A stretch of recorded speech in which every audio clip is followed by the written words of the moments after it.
Apple secretly slowed down millions of old iPhones, then paid over $100 million once people caught them doing it. Hit like and subscribe right now because today's list names 5 cheap phones most buyers walk straight past. Phones that happen to be some of the best value in the entire industry.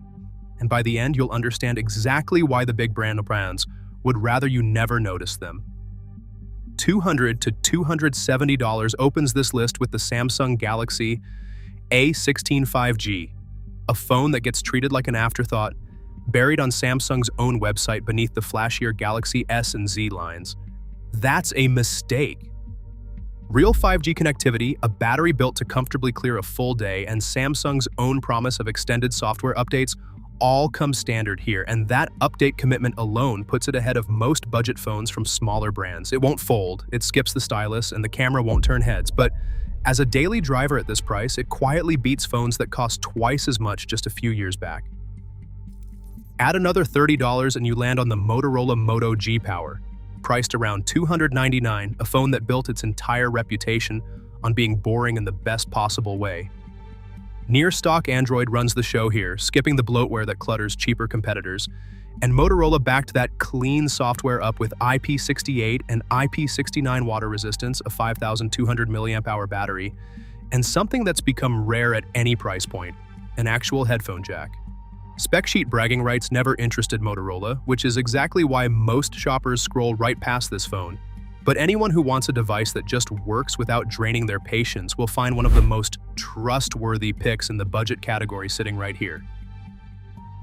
$300 to $380 buys the nothing phone, and this pick gets ignored for an entirely different reason. Most casual buyers have simply never heard of the brand. A transparent, uniquely designed body sets it apart on sight, and underneath that design sits a fast 144Hz AMOLED display paired with quick 50-watt wired charging, all wrapped in an aluminum build that feels far pricier than the tag suggests. Some of the most interesting design work in the phone industry right now isn't coming from Apple or Samsung at all. It's coming from a company most people have never considered. $499 gets you the Google Pixel 10a, and this might be the biggest hidden gem on the entire list.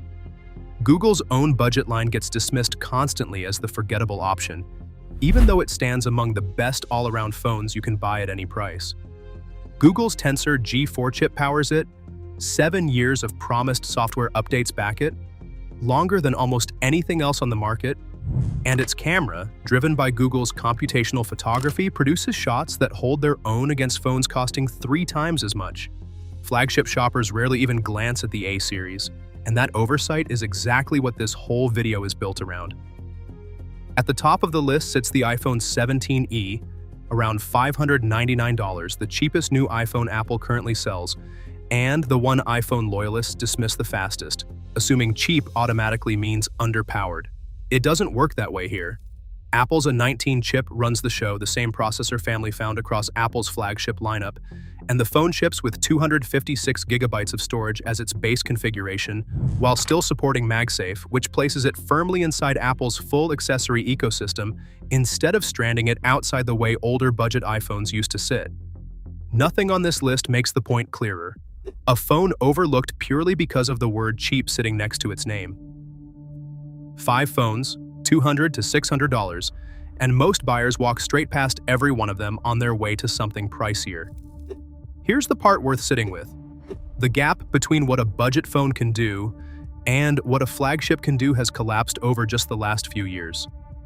Fast charging, cameras that actually hold up, water resistance, smooth high refresh rate displays, features locked to $1,000 devices not long ago, have all quietly become standard at half that price or less.